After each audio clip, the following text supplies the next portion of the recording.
I have the Samsung Smart TV and I'll be showing you how to adjust the picture size to fit the full screen. Now, some apps or some peripherals may not be showing or displaying the content properly, maybe leaving black borders on the sides or at the top. And to fix that, you want to go into settings and then go to all settings.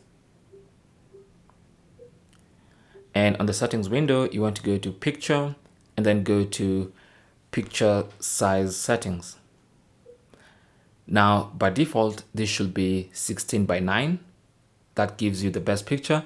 If it's something else, or maybe it's set to custom and you can see the picture is distorted, maybe there are black bars up or down, or the picture seems to have moved on one side, then what you want to do is on picture size, make sure it's set to 16:9 standard. And then you want to make sure fit to screen is enabled, because if it's not enabled, then sometimes you'll see the picture off a bit. So when it's on, you'll see the picture always trying to fit to the size of the screen. So those are the two settings you need to check out so you can make sure your picture looks great. Now, if you set the picture size to custom, you have the option to zoom and position the picture.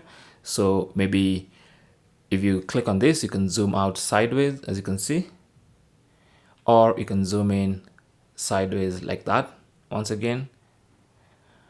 Then you can zoom vertically in, or zoom out or in like that. And then also you can choose to move the picture left or right. So especially when it's zoomed in like this, you can move it up or down until you get to exactly what you want. But in most cases, you don't really need this. You can actually just reset back to default and then go back to the picture size and make it 16:9 standard. This should fix most of your problems. And then make sure fit to screen is turned on. So that's basically how to fix picture size issues on your Samsung Smart TV. Thanks for watching. Leave your comments and questions down below, and good luck.